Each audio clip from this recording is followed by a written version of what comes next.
Good morning, everyone. It feels really good to be back and to see everybody again. We just came back from visiting my parents in Missouri, and if you don't know, they live in very rural part of Missouri, but it's so beautiful there. It's in the foothills of the Ozarks, and there's lots of rolling hills, and there's just tons of streams and ponds and lakes and rivers. So because of all the water, there's so much life. There's always a chorus of cicadas and katydids going all throughout the night and day, and there's bugs everywhere. And it was really nice to go to a very green and life-filled environment. And it was really great for my parents to spend time with my kids, and my kids to spend time with my parents. My sister and her husband came and stayed for a few days, so that was really nice. I want to share a little bit about one experience that we had, because I feel like it was really the highlight, maybe of the entire trip, and perhaps even the entire summer. And it also ties into my message a little bit, so I'll share that with you in just a second. But my topic today is called Power in the Littlest Things. So I feel like this is really loud. Is it really loud or is it good? Okay, good. So if you guys know my boys, they are super enthusiastic, super boys, and they love fishing. The last few years, they just, I think it was 2 summers ago, the day we arrived in Missouri, we arrived pretty early in the morning that year. They got out of the car, they grabbed their fishing poles, they ran to the pond, and I think they fished from around 7 in the morning to 7 in the evening. They just love it. And it's always something they look forward to, and it's something I feel kind of bad that there's not a lot of easy access to fishing here in Denver. This is a little bit harder because you can't walk out the door into the dock, you know. Before we left, my dad said, I would love to take you guys to this, my friend's lake. He made a new friend. He's got a big lake, big fish, but it's a little ways away. So he's like, okay, we got to wake up early. I was like, okay, let's do it. I'll, pack the food, get the kids in the truck and everything. So we woke up early. This was really great for the kids. I think it was like an adventure. You wake it up when it's still dark. I kind of dragged them from the car to the truck. They changed into their pajamas while we were waiting for Papa to finish getting the fishing gear together. And we drove down as the sun was rising and the mist was rising. And actually, I have a couple pictures. This is what it looked like when we arrived at the lake. It was just really beautiful. The sun was coming up and the mist was rising, and started fishing. I have so many pictures of my boys standing on the dock barefoot with a fishing pole in their hands. This is Nathan caught the first fish, little bluegill, and it was just really nice to have that experience together fishing, and then before we knew it, we started to catch some bigger fish. My dad caught a pretty big bass. It was probably this big, and then we started catching catfish, and that's fun because they're heavier, and you got to really work to pull them in. And then one of the boys hooked. They were fishing for catfish, so we thought he had caught a big catfish, because as soon as he hooked it, we saw this big, it was far out in the pond, we saw the fish jump. He jumped in the air, and we thought, oh, it's a big one. So I pulled out my phone, and I started to record, and I actually have this little video of what happened here, so I want to share that with you. This is when they were just about to pull it back to the dock and scoop it out of the water. Oh, this is Aiden with his catfish. He pulled in a catfish. And then this is, let's see. Oh yeah, dim the lights, and then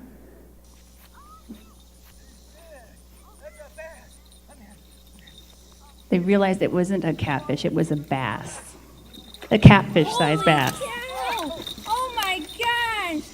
That's to be like a 19-inch bass. I bet it's more than that. Oh my gosh! in.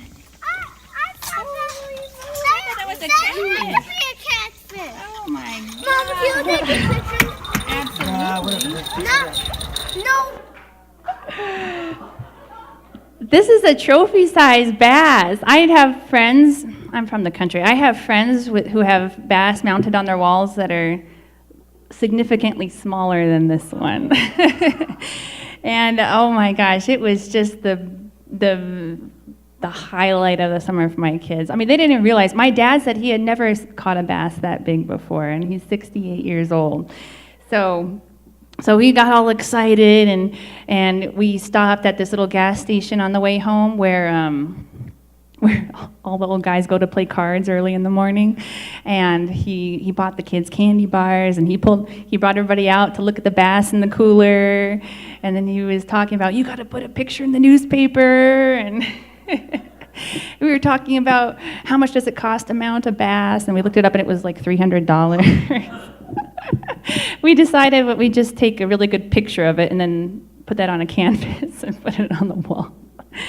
But it was just really awesome experience for our whole family that was there, and to come back and share that with my mom and Mia and Mike, and we had it in the cooler in the water, and Nathan finally agreed that we could put it back into the pond and catch it again another day.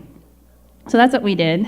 But I was thinking back to when they were 4 years old, actually, that the Christmas before they were 4, Mike's aunt and uncle actually had given the boys 2 little fishing poles for Christmas.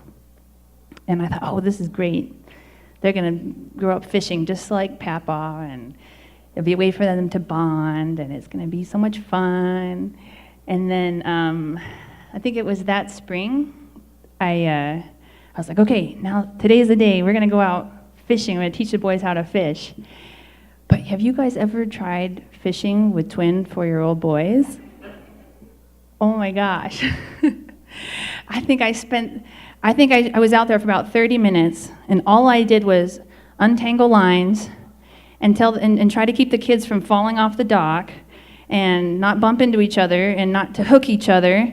And as soon as they put the hook in the water, the fish would eat the worm, and I'd have to put another worm on the hook. And it was actually one of the most intensely stressful experiences. I remember it very vividly.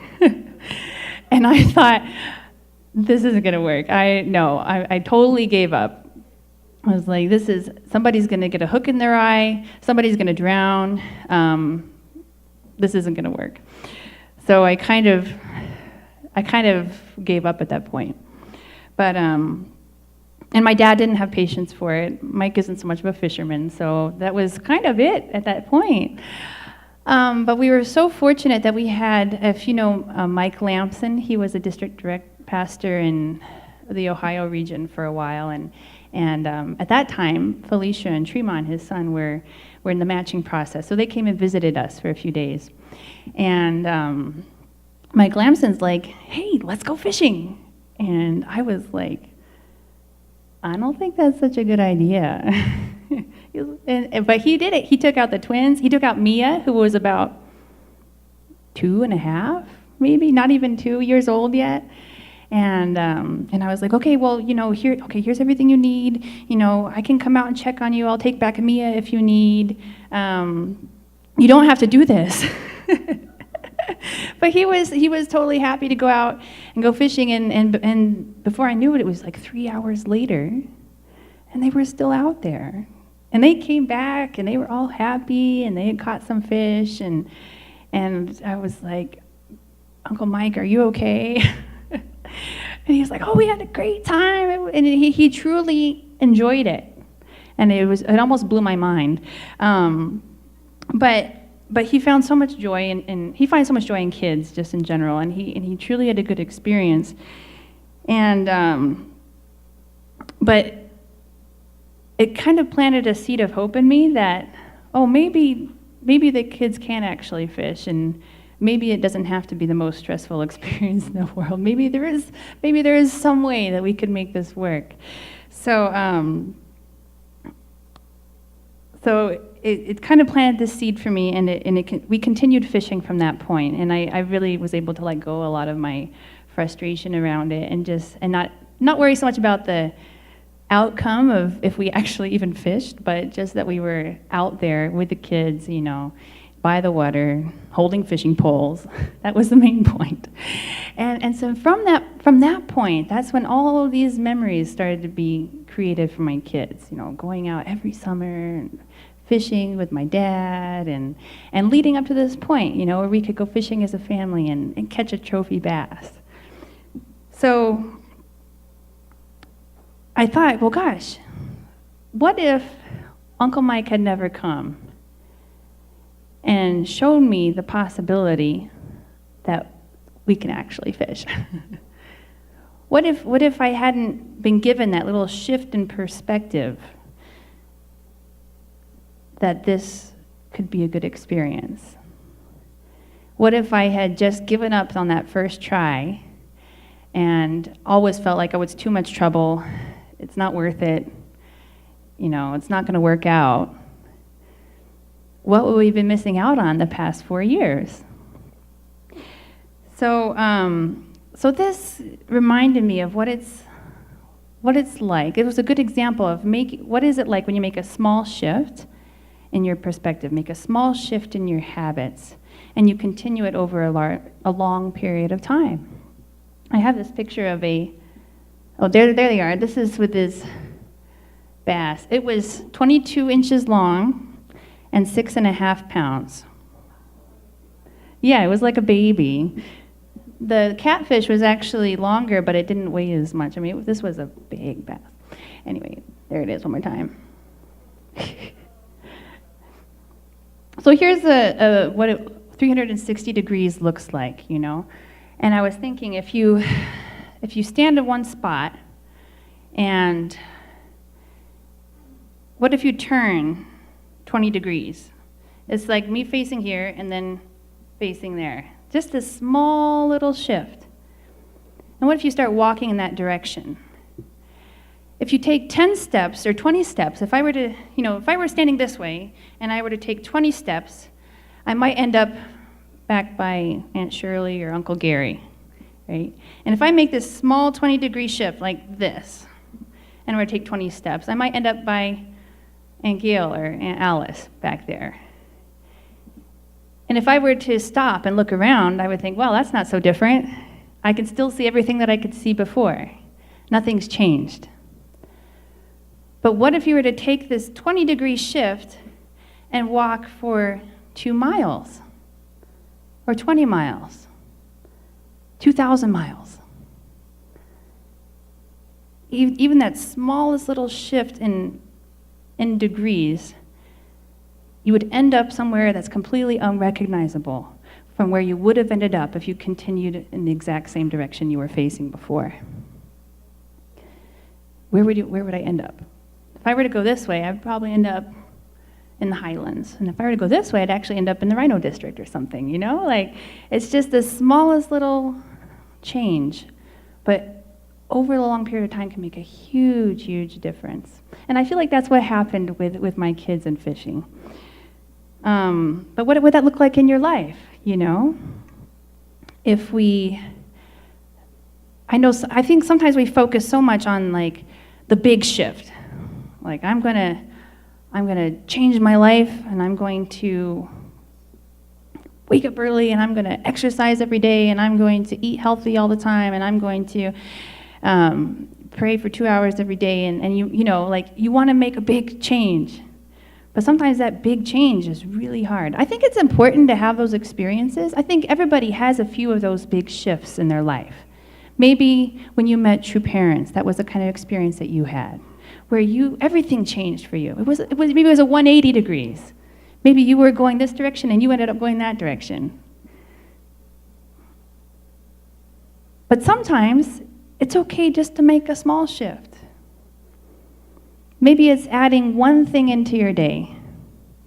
Maybe if you say, I'm gonna make a habit once a day of asking God if this is what I should be doing. Take 5 minutes. And maybe if you just do it for 10 days, you may not feel such a difference. Maybe you don't feel any different than you did before. But what if you continued this habit over the course of 2 months or the course of 2 years? What kind of a door would that have opened in your relationship with God? What kind of space would that have created in your life for God to speak to you? Maybe that would have just created that little bit of space that you need to change your relationships with people or change your attitude about your work or whatever it is that you're looking for. So this first point I have is the power of making a little shift. A little shift in perspective, a little shift in habit. Here's a quote. This is actually from our true father, Reverend Moon. Human thought is a wonderful thing. With one thought, you can think of the same thing in an evil way and be headed for hell. But with another thought, you can think of it the other way around, and you are positive in your thinking. You are all glad, and with that happiness, you are entitled to heaven. Every moment, you must be thinking of how to swallow the bad things and digest them. Your way of thinking will decide whether you are heaven-bound or hell-bound. Even a simple shift in thinking can change the direction in which you're headed in your life. So that's the power in the littlest shift. Next, I felt I couldn't go without talking about the mustard seed. The power in a little bit of faith. So you may have seen this quote before. This is Jesus talking to his disciples. He said, "And he said to them, because of the littleness of your faith, for truly I say to you, if you have faith the size of a mustard seed, you will say to this mountain, move from here to there, and it will move, and nothing will be impossible to you." So I've actually seen this quote numerous times, but I didn't know the context in which it was given. And what happened before Jesus said these words was that Jesus and his disciples were giving the word. They were traveling. They were talking to people, and the word was getting out that Jesus could heal, and he could make blind men see and raise people from the dead. And so this family had a boy who was always suffering from seizures, and he would get them at the worst times, and he would fall into the fire or fall into the water. And so they brought their son to the disciples, and they asked, is there something you can do? Can you heal him? And the disciples tried, but nothing happened. So then they brought the boy to Jesus. And Jesus cast out the demon. The boy was healed. And they went back home. And later in private, the disciples came to Jesus and said, why couldn't we do this? What was wrong? And then Jesus said this, because of the littleness of your faith. Even if you have faith the size of a mustard seed. Have you guys seen a mustard seed before? They're so small. They're smaller. I often think of like an acorn and how an acorn grows into the size of an oak. But an acorn is hundreds and hundreds of times larger than the size of a mustard seed. But have you seen a mustard plant? I have one growing in my community garden plot, and I don't know how it got there. That little seed snuck in. But now it's like got this whole corner of my garden plot, and it's branching out everywhere.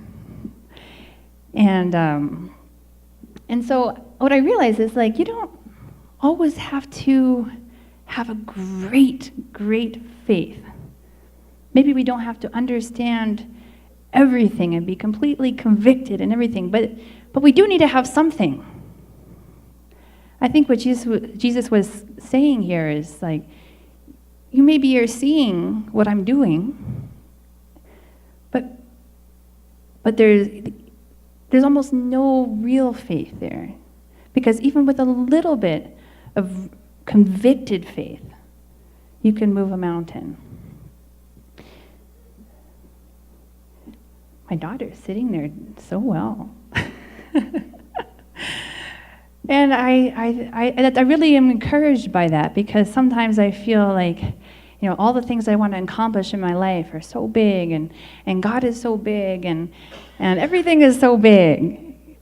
But Um, but maybe it's just one thing that you need to focus on that you really have conviction in. Maybe you really have conviction that you have the strength to get a promotion, or you really have conviction. Maybe one of your children is struggling and you feel, and they might feel like they don't know what they're doing in your life, but you might know. You might know that they have it in them. And despite maybe what they're seeing or what you see on the outside, you know that they've got it in them, and you've got that faith. And I really believe that faith will be infused into them and their experience. So find those little mustard seeds that you have. What is it that you, even if it's small, but make sure it's real. The conviction, that little bit of conviction. This is an interesting quote to me. I was really thinking about it. Like, that little, if you even have the faith the size of a mustard seed, sometimes I feel like we have to have a big faith, really strong faith, but it doesn't always have to be huge. You just need a little bit of true conviction. And also, I was also thinking about seeds. If you planted a mustard seed in the ground, but you didn't water it, you know, what happens? And if you didn't plant it in good soil, what happens? Kind of like the parable of the seed that falls on different types of ground, right? So find that faith, but then also nurture it, right? Water it, feed it. So the power of a little bit of faith. And then lastly, I want to talk about the power in small actions. And here's a few more quotes. This is also from Jesus. He presented another parable to them, saying, "The kingdom of heaven is like a mustard seed, which a man took and sowed in his field. And this is smaller than all other seeds.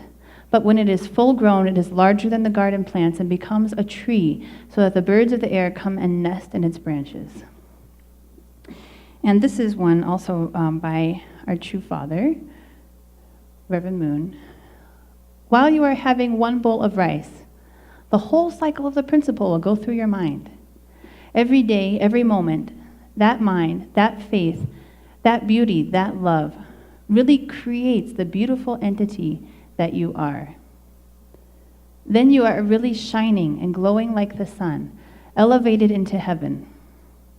That is heaven, and you are creating heaven right now in your own self." And these quotes really showed to me, it reminded me of there's a story, right? If you throw a pebble into a big pond, it disappears beneath the water, and you never see it again, right? I mean, if you stop throwing pebbles, that would be it. But if you throw another pebble, and another pebble, and another pebble, the physical reality is that eventually these pebbles will break the surface of the water. And you can see the results. And this is kind of like what I feel like Jesus is telling us about the kingdom of heaven. It's like a mustard seed. It's small. But over time, when you nurture it, and Father's saying, just take this simple action of eating a bowl of rice, something that you do every day, and think about God. Think about the principle. Think about beauty. Invest your heart into it, just while you're eating rice. And if you do it every day, then you will create a spiritual environment in yourself that resembles heaven. And then you will create a physical environment that reflects your internal environment, and you will create heaven right here. He didn't say, of course, Father also says, go out, talk to people, take the action. But even this simple thing can make a huge difference in your life. So many of you know that a couple of weeks ago, Reverend Moon's wife, Hak Jahan Moon, our true mother, spoke in Madison Square Garden in New York City. And I was so fortunate to be able to go with many of you from the community here, and I really had a wonderful time. And it was a beautiful event, and it was a beautiful experience. But one thing that really stuck out to me is, When you go to a big event like this and people come from all over the country, all over the world, and you're running into them everywhere. You could be running into them in the elevator, you're running into them on 34th Street, you're running into them in Times Square. You're always running into people that you may have met in the past. And almost I felt like every hour, I would run into somebody, and they'd be saying, "Oh, hey, you're from Denver. That's awesome. I've been hearing good things about Denver." "You're from Denver? I heard everybody's wanting to move to Denver." "I heard you're from Denver? You're stealing all our good people." But it was amazing, you know, that we're all so connected to each other. And it reminded me of also, like when you throw a rock into the water, not only does it sink, it's a small action, but it also sends out ripples across the whole pond. And I really feel like that's what's happening right now. In many ways, I feel like if you were to just look from an objective perspective, just look at, you know, what's happening here, it may not look so big on the surface. But I feel like we're building up a mountain underneath the surface. And people are feeling those ripples all around the country. And I believe around the world. This is another quote. This is actually from Mother Teresa. "I alone cannot change the world, but I can cast a stone across the waters to create many ripples." And I really feel that we are not only going to create ripples, but we are going to create a tsunami. This is going to move people's hearts all around the country and all around the world. This is going to make a difference. And I'm so grateful to all of you. For those of you who were able to come to New York, for those of you who weren't, many of you were praying and investing to make a wonderful experience for our true mother and for everybody who was there. And not only for Madison Square Garden, but every day in our community. I feel there's so much heart and love being invested into everything that you do. Not only for the church here, but for your families and for your life, because each one of you is making ripples. And something that I really realized when I went to New York is that although there's many people we don't see every day, maybe some people we've never even met in our life, but we are so integrally connected with these people all around the country and all around the world because we have the same true parents. We are all connected by our parents. We're all brothers and sisters. And the little things that we do in our life can impact the people around us. So I encourage you to keep casting those stones, building up your foundation, even if you don't see it above the water yet. Keep casting those stones and making those ripples that reach out far and wide. And keep doing it, right? If you only take 10 steps in one direction, it may not look so different. I feel like that's where it's easy to give up. When you've been trying, right? You've been making some effort, but you don't see the results yet. You look around and it doesn't look any different than where you were before. But what if you go 2 miles? What if you go 20 miles, right?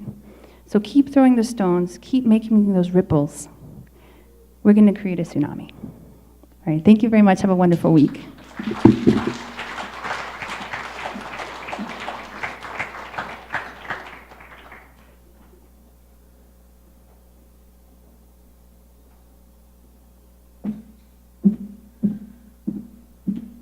Thank you so much, Pastor Daniel. Please, let's give her another round of applause. Thank you. Now we're going to have our reflection song on, and we're going to invite the ushers to bring up the offering and tithe. If you were not able to put your offering and tithe in the basket, you can give it to them when they come in. We have envelopes in front of you in the pews. You can give it to them when they come in.